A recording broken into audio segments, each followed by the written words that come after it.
Hi guys, அன்னைக்கு ஒரு நாள் எங்கள் அம்மா எனக்கு ஒரு ஸ்டீல் தோசைக்கல் வாங்கி கொடுறான்னு சொன்னாங்க. சரி வாங்குறமே கொஞ்சம் க்ரியேட்டிவாக வாங்கலான்னு சொல்லி ஆன்லைனில் தேடி இருக்கும்போது அந்த அலாம்ஸ் கிச்சன் ஒரு பேஜ் எனக்கு கிடச்சிது. ஸோ இங்கே இவங்க 11/11 ஒரு ஐட்டம் வச்சுருந்தாங்க. அது என்னடா 11/11 சொல்லி ஆர்டர் போட்ட உடனே அவங்க கொரியர் போட்டாங்க. கொரியரும் நம்ம கரெக்டாக நம்ம வீட்டு அட்ரஸ்க்கு வந்துருச்சு. ஸோ பக்காவாக பேக்கிங் பண்ணியிருந்தாங்க.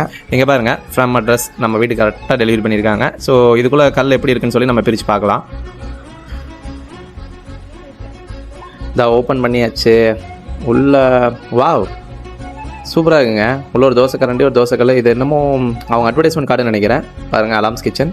ஸோ இது பார்க்க அழகாக இருக்குது. இதை ஓப்பன் பண்ணி பார்ப்போம். நம்மளுக்கு தெரிஞ்ச மாதிரி சும்மா கிளின்னு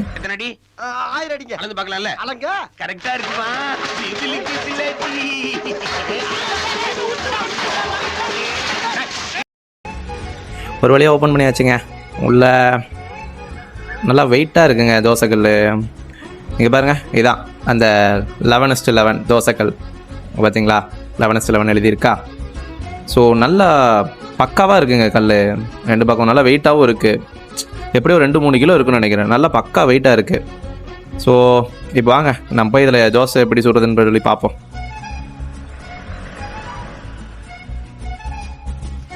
என்னடா தோசை சுடணும் வெங்காயம் வதக்கிட்டு இருக்குன்னு பார்த்தீங்களா? இது எங்கள் அம்மா தான் சொன்னாங்க. கல்லை வந்துட்டு பழக்கப்படுத்துறதாமா. அதான் தோசைக்கல்ல வெங்காயத்தோட பழக்கப்படுத்திட்டு இருக்கேன். இதெல்லாம் யாரா உன்கிட்ட கேட்டா? யாரா நீ?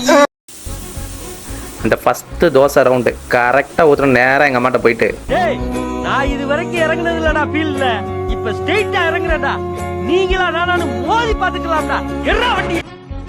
அவ்வளோதான் கைஸ், ஒரு வழியாக தோசை விட்டு பார்த்தாச்சு. தோசை பக்காவாக வருது. ஸோ உங்கள் வீட்டில் நான்ஸ்டிக் பேனில் தூக்கி போட்டு ஸ்டீலில் மாறணும்னு நினச்சிங்கன்னா, அது டிஃப்ரெண்ட்டான ஒரு தோசைக்கல் வேணும்னா மறக்காமல் இந்த அலாம்ஸ் கிச்சன் இந்த நம்பருக்கு கான்டாக்ட் பண்ணி ட்ரை பண்ணி பாருங்கள். ஃபாஸ்ட் டெலிவரி இருக்குது.